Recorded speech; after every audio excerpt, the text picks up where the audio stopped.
Noggin and the Birds.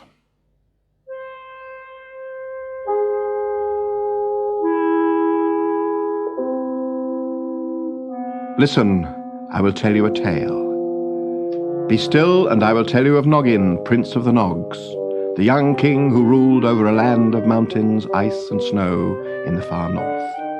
It was a cold winter. The snow had fallen early. The Nogs had gathered their corn and their fruit and wood for their fires, and now, warm in their houses, they were safe for the winter. Noggin the Nog looked out from his castle. He spoke to Graculus, the great green bird who was his friend. "Graculus," he said, "the birds on that branch are cold and hungry. They should be fed and warmed." "You speak kind words, Noggin," replied Graculus, "but kind words will not feed birds." "All right, don't rush me," said Noggin. "Go forth and tell every bird in my kingdom that I will feed them today." Graculus flew away.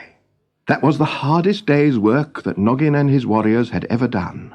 All day the bonfire in the courtyard blazed. All day the Nogs threw corn, and all day the birds came fluttering down like twittering many-coloured snowflakes to eat their fill and be warmed. As dusk began to fall, it seemed that all were fed and warmed.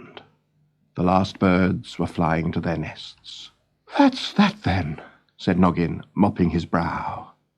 But, even as he spoke, a dark shadow passed across the setting sun. Another bird was landing. It was a blue, red, and white bird with a yellow beak.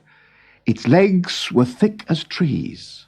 When it stood in the courtyard, its head was higher than the highest castle tower, and when it spread its wings, it hid the sky.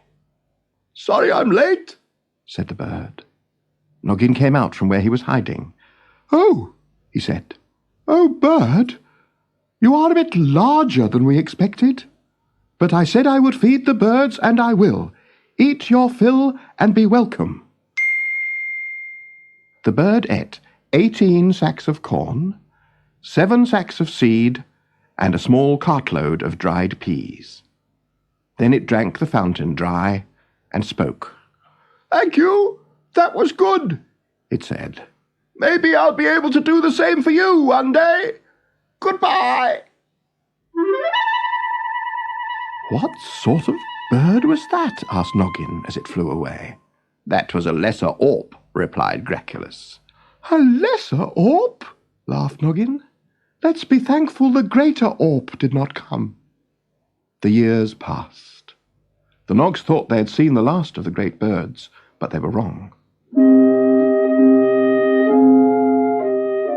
One year the harvest was so poor that it would not last the winter.